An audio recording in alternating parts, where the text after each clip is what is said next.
Instagram profit post vaka profit te ka su tamlu tu noi chuang de ni noi mấy point 1 crore te khating ani kha investor dan zon enge arin tlak mel ani ma se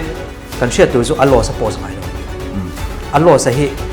Instagram mu tu ong ngai lo mi stock market minga scam an ti dan mi pathum kan mel share kan le he an ming chu sai chi lawanga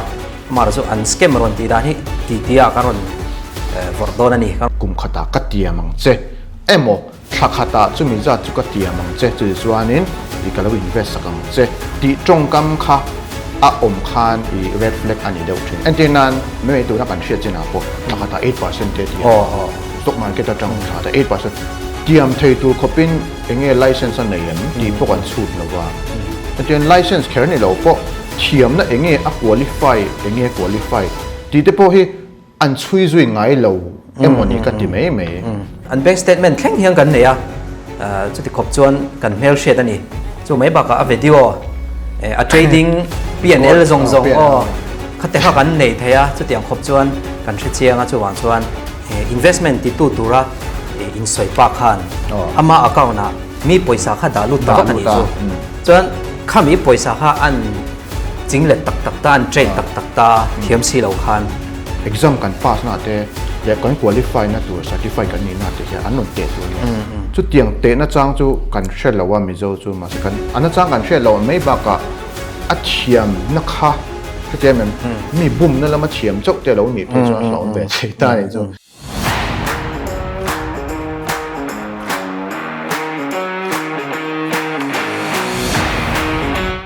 chỉ vậy là vết bule pe pung podcast karon nei le do na he aparuk na ani veta pe pung edu tek poi kan kal chho ve jela experience sang hi kan tong chho ve jela voina kan topic a chuan scam mizorama hemi stock market minga scam an ti dan mi pathum kan mail share kan ne he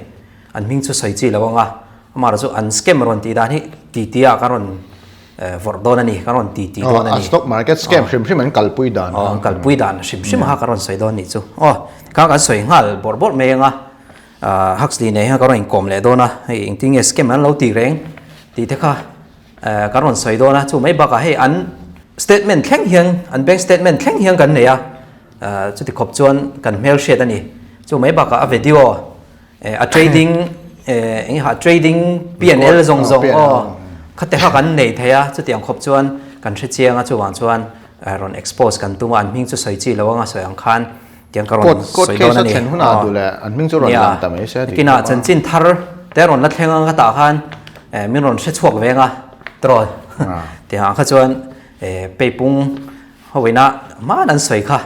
ani so in lo tianga kha kan la hre tura ngai ta la tho me Huxley inge soi dui nem kha tiang lai vela khan inge cái tiếng lai scam anh ti dan ve la khan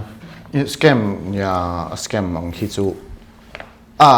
thil thara ni lem lo an shan ma thil thar ma na po Mizoram alliance allang thei financial scam shim lang sar ber le Mizoram deng chu ka chu chepuam ai chepuam khan ta chepuam te nau te po khau 19 engzen kha 2000 something ve khan ni ate che ka lo che lo ta ka she chen chu class 10 ka ni lai nia Last time it's on 2005, 2006, 2007. Tiếng lai về là hana ron ir chuka. Hey tun trum kan scam share te hi a crore hi lian ve kop me a crore tel te me hi ni ve kha ati dan kalma kha han soi hong lok te kha eng ting an ti reng kha. Nia scam tun ta kan soi tum tak hi a scam kal dan ha soi ta la. Hey stock market a investor hian bul ran ta la invest on ta ga invest on ta. Enge kan ti ma sak ber ngai ti hi lom kalau invest don ta stock market lama invest lama min pui thei i lo ne ta ni ma sa bera chuan broker Indian broker example alo mang ta la broker i lo ne ta sub broker ang te poi lo ne ta chuan ka invest du ta chuan karon dor ta chia nangma chuan iti tu ra chu sabi dan no iti tu ra chu demat account min hon sakanga chuan demat account min hon saka it ka demat ta chu demat atang ke ma savings account le i ka demat account chu en thun zom tur ani ta ni en thun zom chu min ti sak nge tun ta ni chuan min ti sakanga min thun zom anga chu i ta chuan ke ma bank account le ka demat account chu ein thun zom turan ta ni chuan ka paisa chevel chu ka demat le ka savings account na chok chon a che turan ta ni chu ania chuan tun nai khanin tun nai hen aron strict thar le ta sabi hi so antinan kha broker khanin ka account na nang keima paisa kha antian stock le nan lo mang don ta la tiro min lo le sak don ta la nang chuanin phone in min ron shil thap angai ni tiro I phone kha ain record thap a kan ti kha in record thap anga chu sabi lampon an ron ngai chan le an ron hriat le thap kha an ron enquire le huna an ron zo le huna han khami kan conversation le kan in le na kha an hriat thap thei tur ani chu tu na hian dana hian aum to ta ma chon ani em lo ta tun nuwa chon ron strict thar to ta chu kal phung turen ta ni chu chuan du a keima na I lo le sak ang chi ka chu I agreement ran de ni PMS anga te ani hre discretionary ang dei te ni le ta ni chu kal phung dang de ni chu sub broker kal phung a chon chu ti dan ta chu atam zok tu na scam kan chi sub broker po ni lo anti sub broker kan ti pe chu anti broking company sebi registered broking company nom ta chu mi noi chuan sub broker license emo sub broker authorized person ni na ron pek le che khani ta ni chu mi de chuan chu tiang chuan pui thei ta ma se chu mian pui an kal dan tur chu tiang chu ni wangin nangma pon chu tiang chuan I kal pui thap angai ta ni sub broker pon ta hang kan pot chat lok che om je chu an account na kha a investor te account na nge tur ti na ani ta yes an nge tur ania chuan I ani lo chuan I nangma sub broker ni na khan I lo ti lo ni chuan le nangma poisa le nangma account na investor tur poisa alu shim khan red flag ani ngal sub broker minga pu ve sia chu mi chu poisa nangma account na ron thun dei chuan red flag ani ngal chu pakhata han nge atira chuan a khu hon nan an mang tai la te tang khani a soi chun zom zel thei tu ngai ya om je taka chuan khang ho khak kalpel vekin an mani account a khan an data ni da vekta chu na scammer ho hian an mani demat an nei tan mani kha an mani demat ta an da lu ta an mani du in paisa kha an chinglet ta om je chu khami investment ti tu tura in soi pa khan ama account na mi paisa kha da lu ta ani chu chuan khami paisa kha an chinglet tak ta an trade tak ta thiam si lo khan chu thiam lo chu thu san ni ta se thiam lo niang a PNL kan en kha chuan a thiam lo ti kha chu chiang renga kha lo trade sakta chuan enge a investor te paisa chu khana trade ral thak ani tiang khop chuan enge a paisa kha mi paisa kha ti khan a trade chu tu than ni se bank statement a tang chuan enge nom chen nang kha na mang ani tu na kan hriat ho a pe chuan sub broker pakhat ma nom lawa sub broker nom lawa ma nia trade ve top po ani lawa ma a mingin demat account nei ve chu ne top at chuan investment an la ti na ta ni chu mai baka stock market a kum ni khat em pon la in enge la tui hleu pol zir lo khan trade khat thiama YouTube investor or YouTube patai nei injera investor kha zong ringot mai ni khatiang kha ni risk kha sang em em ani tuna kan scam shia thimo chu ani phot ta ni chuan khalai te khadu tok tai lang enge an scam chu la tam kom me an scam da ve kha chu khan du tok tai la tuna chuan I think investor an check da na kha soi le lok tai lang an check dan pera chuan hey stock market sabi dan noi hian stock market investment re hian guaranteed return guaranteed return am chu tiam kama paisa pung tur za tiam kam na ani ta ni chu aphal lo hul hwala ni antenan aphal huna aphal china chon sabi dan noi hian phal chin anei lo top ani chu antena sabi dan noi PMS antena PMS te mutual fund te chuan AIF te anom ta chuan demat account hon te ta hey PMS kan ti te portfolio management service kan ti te ta point tiam chin anei theilawa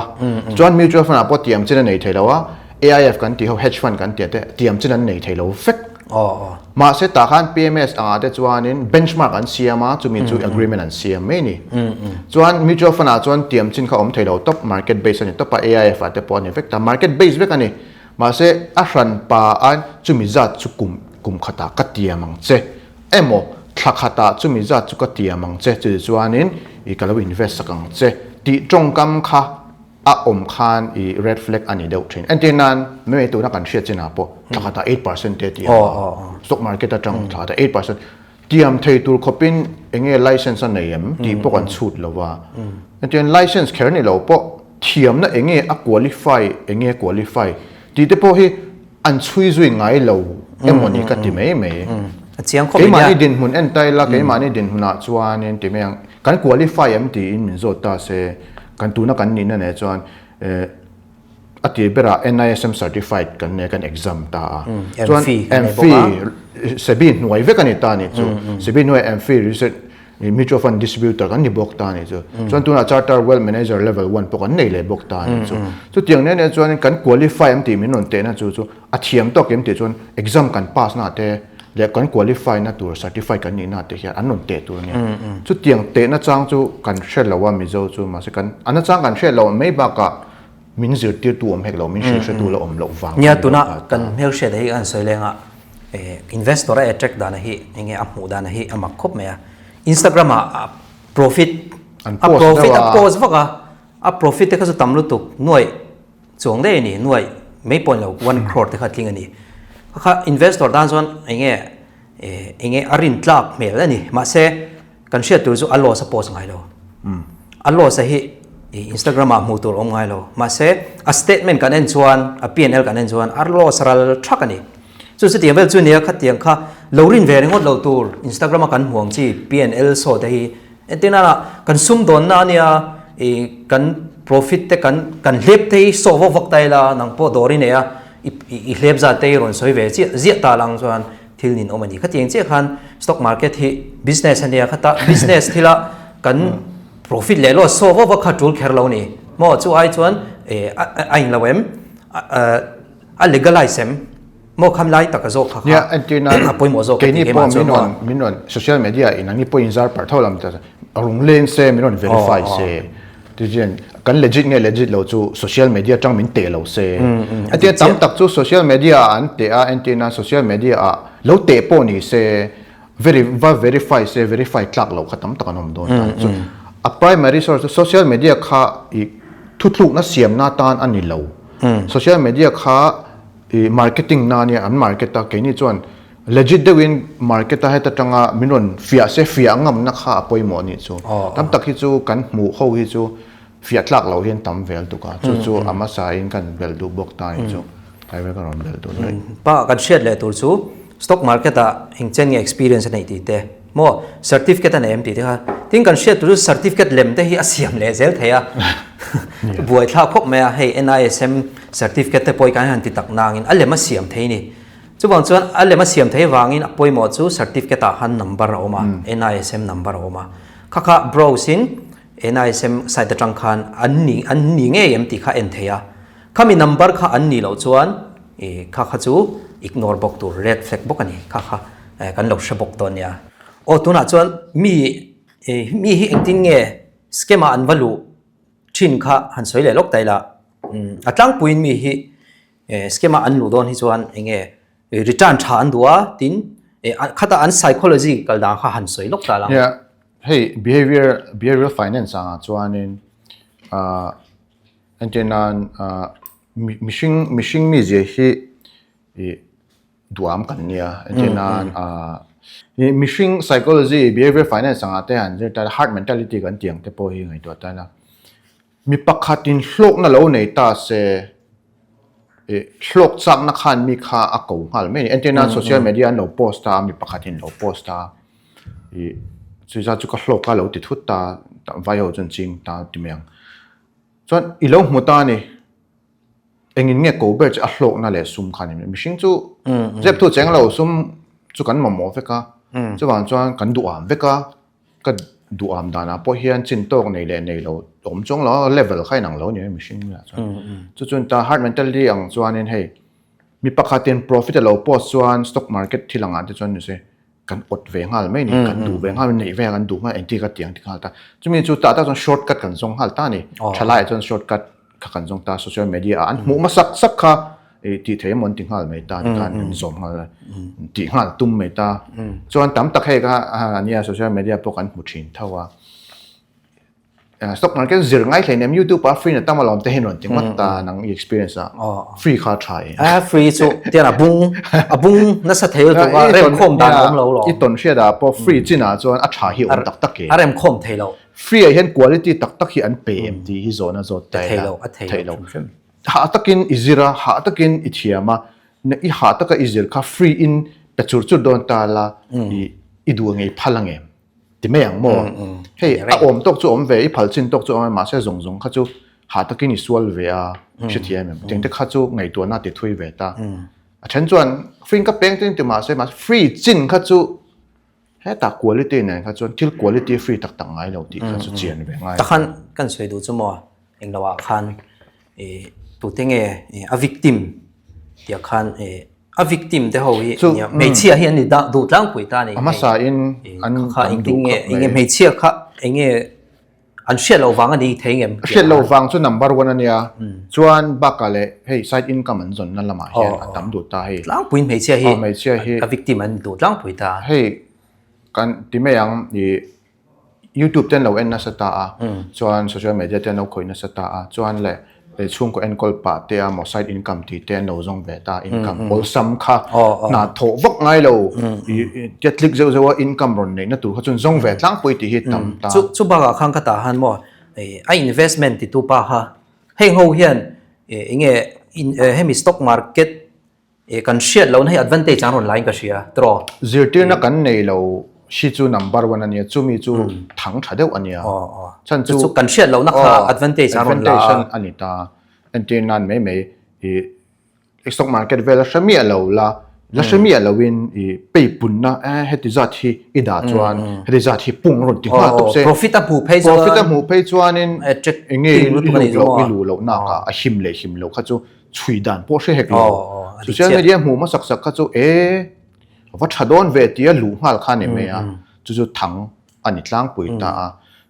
kai ni a ho po kha ron kal nem viaw tiang lam pang ko hi chu tiang che chuan in social media le tiang digital scam pia lama hian mizo a po hian ti meang na china mi kan hriat china khan ka tiang deuh tho khan an kal pui ani an ma ni profit an siam chin ang kha an tar langa chuan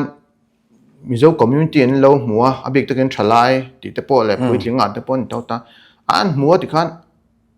ama ni na le athiam na kha wa fin fiat to lawin hlok na chau khan muta ni chu kha hlok na chau khan a ko ta chu enteng soi kha FOMO fear of missing out kha hlok ve lo hlawin kha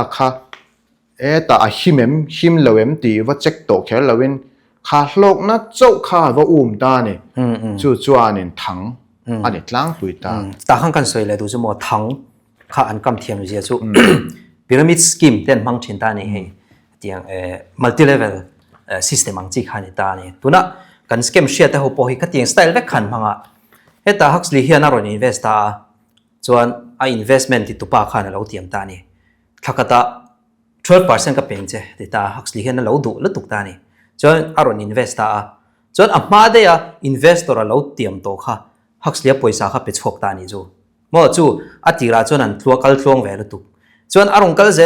zela ato pa chuan investor kha mu thei ta lo ta chuan Huxley a tiam kha a pe chhok thei ta lo ni chu scammer ho ti dan ani tlang pui thin ta an trade chua sak lo ta tura kan share ho po hi an di me da chuan an trade ve tak me ma se an thiam si lo mai ba ka market a chuan loss te lo om ta khata tak khan an che swal ta ni sum do na pakhat ani wang khan enge an lo che swal ta an mani di me da account chu ani box ya he ta Huxley a investor pa khan am to si lo wa ama account ani to box si lo wa ani a investment ti tu pa account khan to sia transparent khom to si lo wa tu bang chuan an indoor ton na chuan he nakina ka peng che thlale ka peng che mi lo ha le lok la thani nuwa chuan ka pe thei tong che mi lo ha le lok ro ti khana in delay ko je la to pa chuan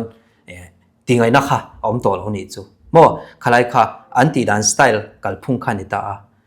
chu Ponzi scheme anti ta ni chu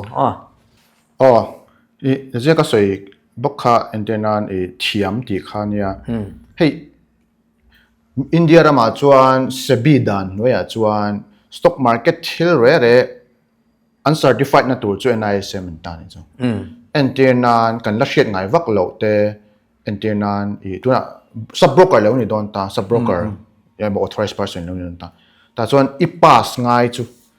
NISM derivative อันนี้ตานี่จู NISM derivative certified อันนี้ง่ายแต่หนังปอยนี่เชียตาส่วนจุดตาส่วนอันเดียมี stock market อีโลซิร์ตีโดนตาจุด SEBI smart แต่กันติดตา SEBI smart program แต่กันจุดมี SEBI smart program มันลุดตัวส่วน NISM Securities Market Foundation อี exam ง่ายๆตาจุดเกี่ยนี่ปนอี exam มาเกี่ยปนเกี่ย exam มาจุดกัน pass ตานี่ส่วน mutual fund เราอุดดูตา mutual fund ละมา advisory ที่เราไปดูตาส่วน NISM mutual fund กัน exam เลยง่ายตานี่กัน exam ได้จุดกัน pass ง่ายตานี่ส่วน mutual fund advisory กันเป็นตา mutual fund advisory มันดีกัน distribute ให้บอกตานี่ส่วน research เราไปโดนตาresearch เราไปตอนจน NISM research analyst เรา exam เลยง่ายตายเรา pass ง่ายแต่จุดพอจุดกัน exam กัน pass เลยตายจุดที่อย่างจวนกันเทียมนั้นน่าจวนกัน pass ให้ตัวนี่จุดก็ง่ายด้านนี้ไงจุดเทียมเรา pass ง่ายเรา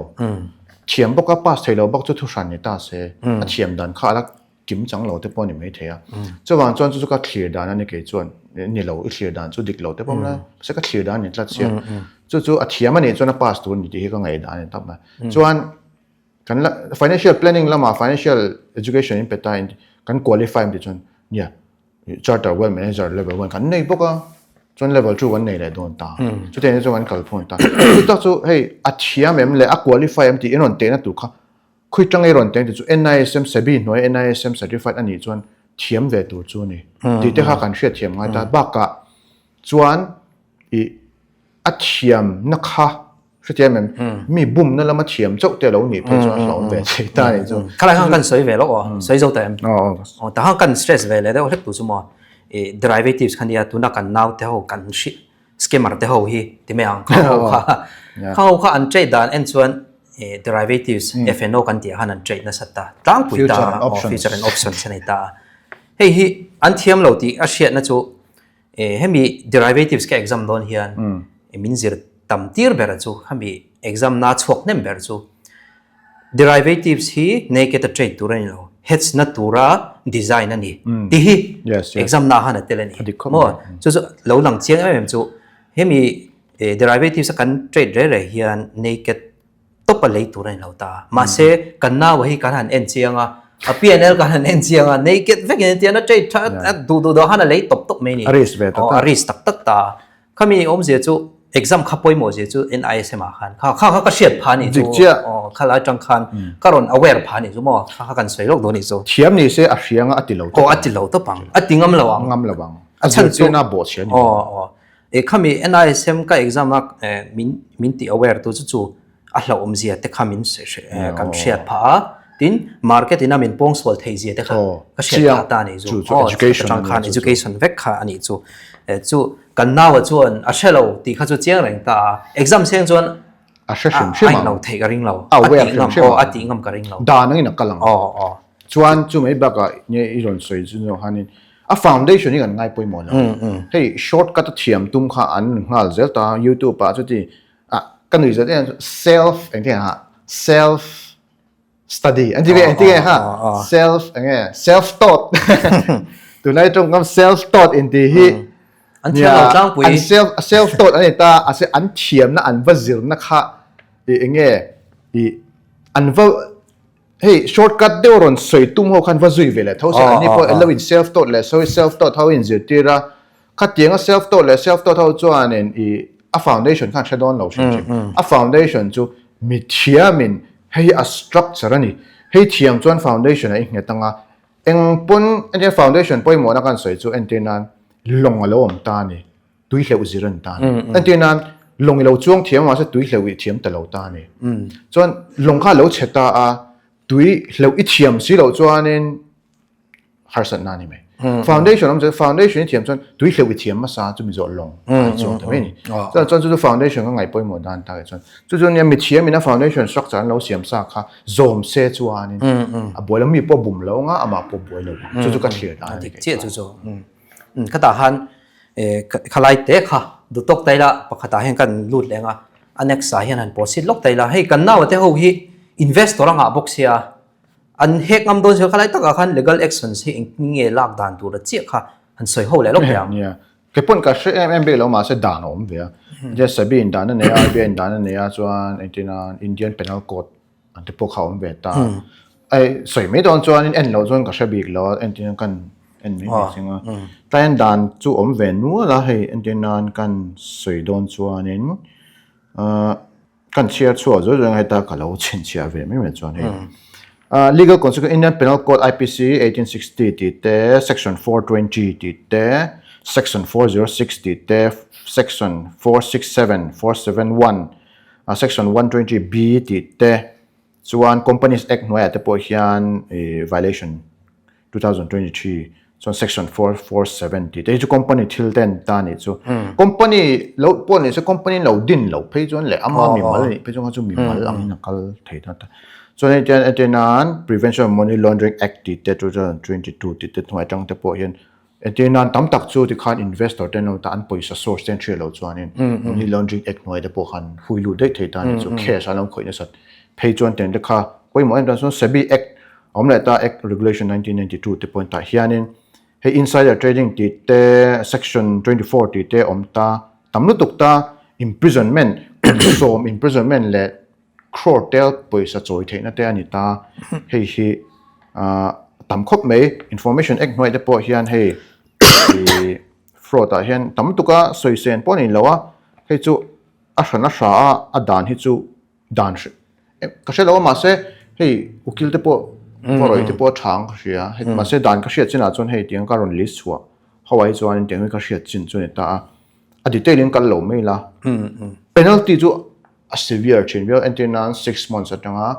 10 years an account freezing thleng khana thei chuan an asset seize thleng te po khan a eng lo thei ta chu a poi thui baka an mani pozel an lut nge thei tu khan ta chu ta ba an asset an labok ta poisan choi thei bok ta chu ke mana ka hriat china chun kal da tu chu nyak khalai khan nia dan ani ta ni tu na hian ke ni FIR lo thelu ve ringot kha a chi chuang lo ke ni zo a ya ka kan ni lo wa antinan consumer act noi de po hian an consumer act dan ang te po hian an fight thei ni enten FIR thelu ma khan enten consumer act te po valut se consumer act atang te po khan consumer forum atang te po khan ti dan te po zong se chu a thain ka share jon enten nan ye kan soi jang legal action di han hetiang anga investment ti rong kai ron soi chim hian pa hi kan hriat tur ni che kan soi poi mo em chu investment ange a invest don ti ka zo a tha tu na be forex ate crypto ante stock ante so hey forex le crypto chu legit thi chun ma se za asom ko chu legit lo ang luk ani don chu wang chon innam noi lo tha ka tia chu kha chu topic shana soi le tai la stock market lam kan soi chuan stock market pe chu soi le SEBI enta SEBI dan noi hian registration name ti hi a chui thiam ngai ka sia SEBI dan noi chon soi le soi nu NISM certified kan tia SEBI registered investment advisor nia SEBI registered research analyst nia SEBI registered portfolio distributor ni ngai to nia chuan SEBI registered in AIF registered ani tur nia chuan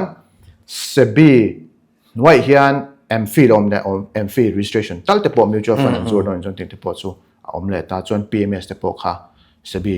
noi khan om vek ta ni chu ani wangin chung ho tang chon kan nei ani ti lo in soi po ni se an nei dan khala verify thap thei bok ani chu tiang kop chuanin an invent don chuan a invest na tu kha zot se a soi du lo ni chon biak lo kha him bet a pung rung kha a kha ziom bak lo ni chu mo ta han kan soi lo du chu mo ya FIR te kan soi ri ta ke ni FIR lo thelu ve ringot khan lo boy kan ni lo ta ni chu mi te nge lo la she lo te aware na han tu na hian kan ti mai ni ta lo la she ve lo te le kha tianga in tan lo na han kan ti ho mai ang ani ta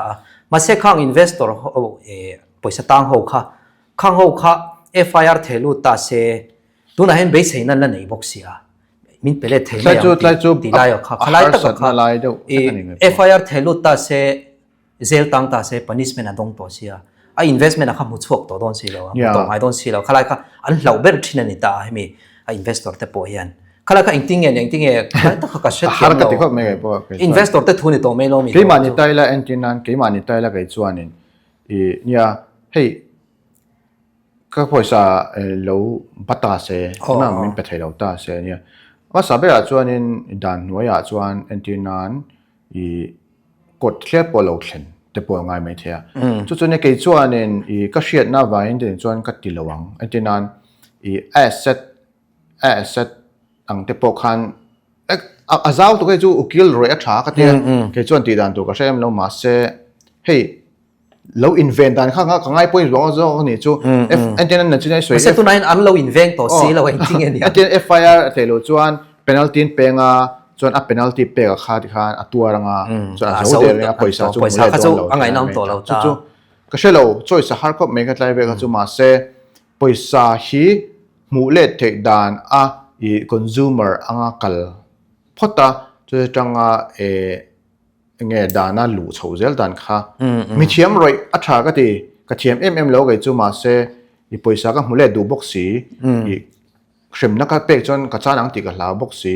ka lai te kha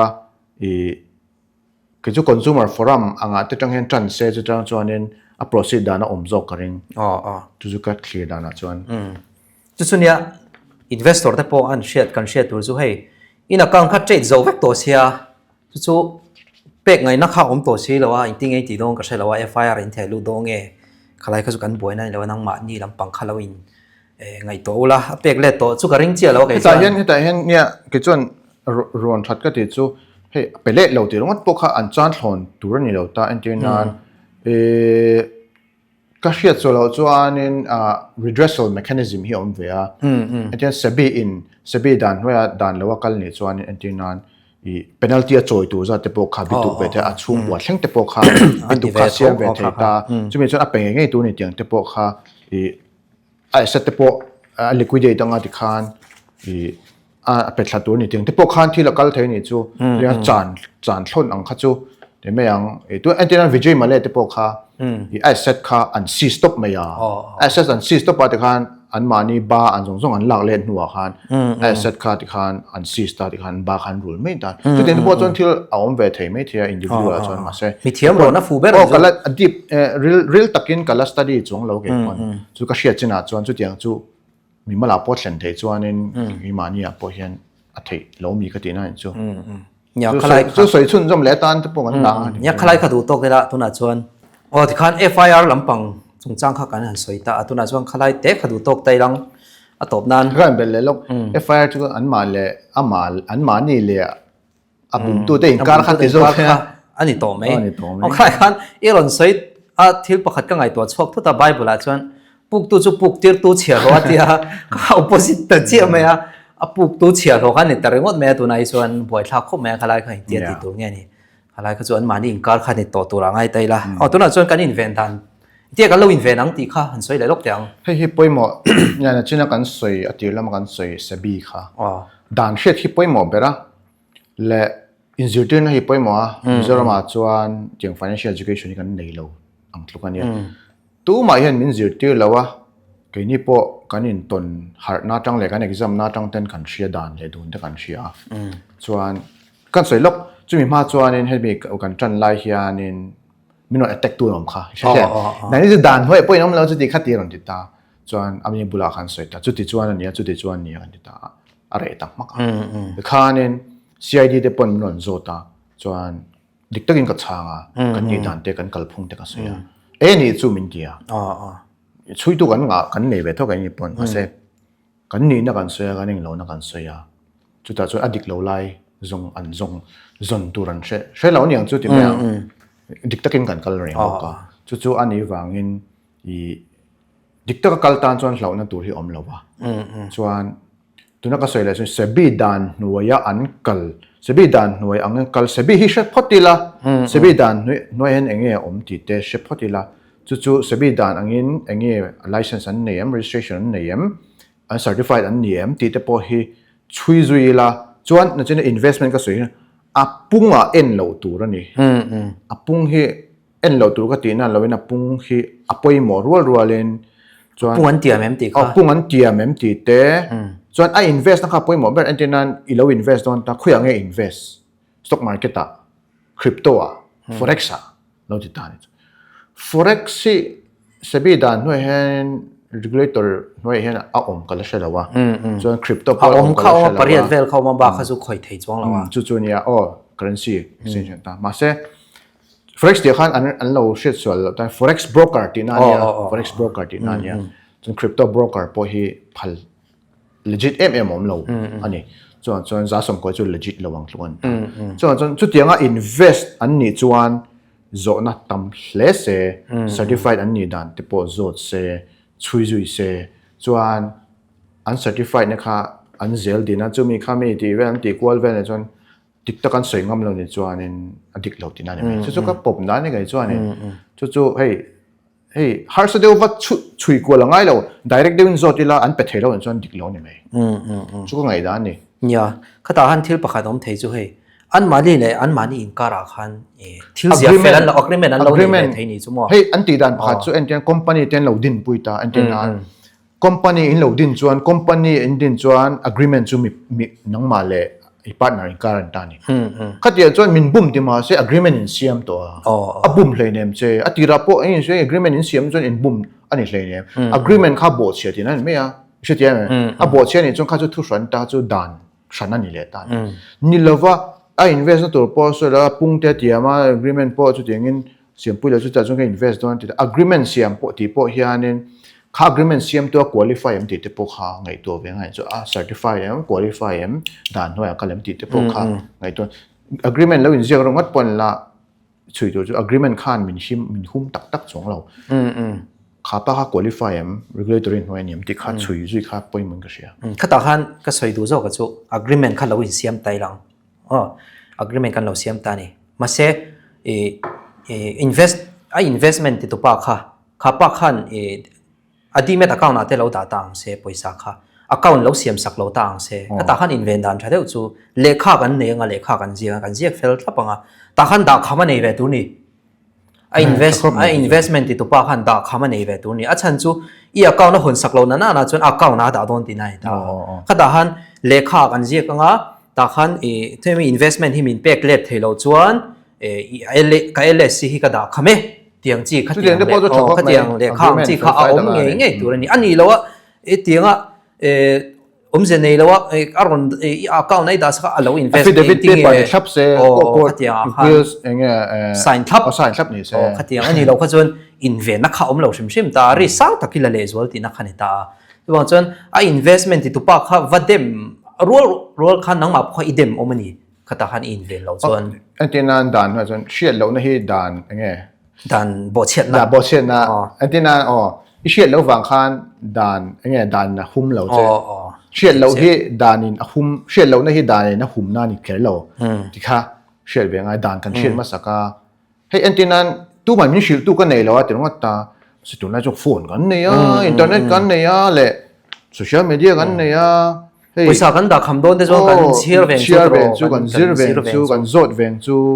bank te po vokalila bank a te po vo zo chian the ya bank te pon engma china chon dan an lo she ve thawa bank te po vo ron se khan bank te pon chu dan ne chu dan hoya chon kala an lo ti ve the ma se bank ka tok poi tam tak hi chu tiang stock market ti ve poi she lo tam tak hi nom ve a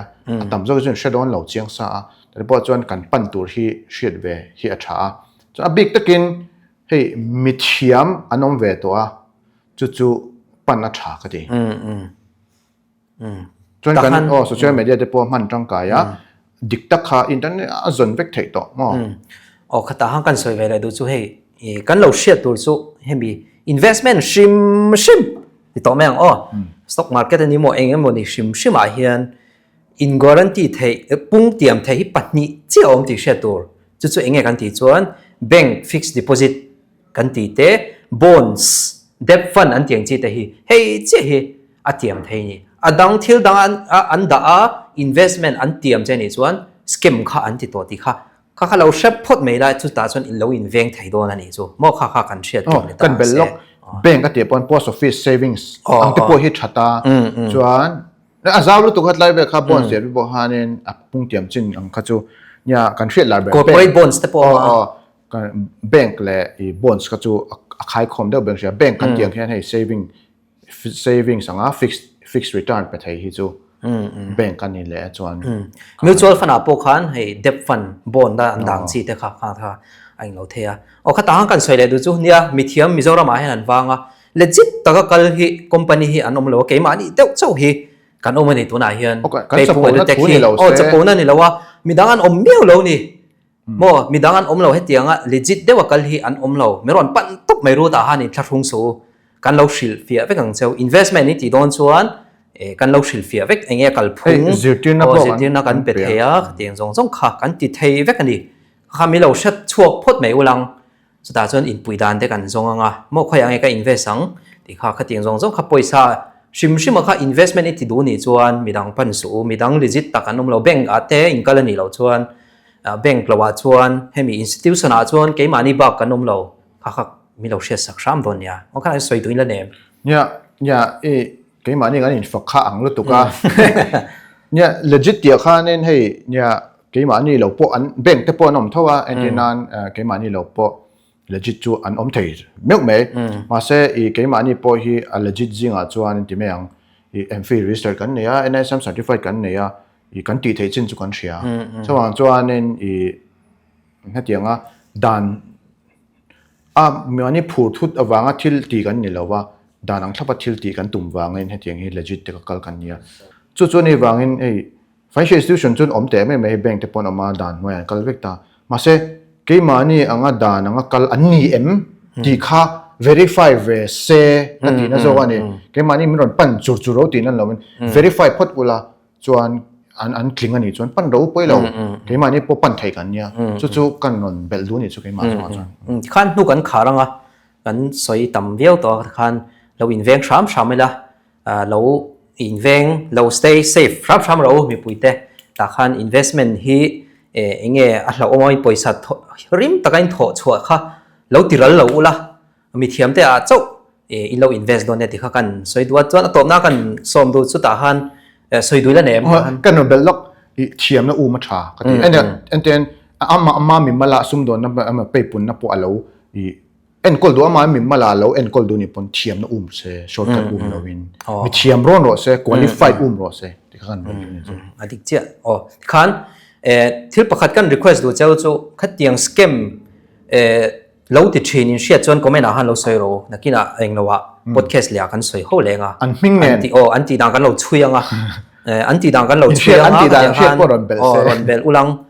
กันใส่เขาเลยตอนนี้ข้ากัน request ดูเจ้าว่า comment ด่าหันให้กันเชียเราว่า scam เราติดเทรนแต่ปนเราอมเบทเฮียกันเชียที่จู่อันมิ่งกันใส่เราไม่อ่ะคันการอน expose อัน scam ที่ด่าการอน expose นี่ได้ใช่ละอัน document กันเนี่ยถ้าปะอัน bank statement อันdemat account statement แข่งขันกันเนี่ยจู่มีดังพออินเราเชียจวนรอนเมนสนุละ podcast เลียกันเราใส่โดนเนี่ยตัวนั้นตานจนดูตัวกันมังชาเวกกูเลย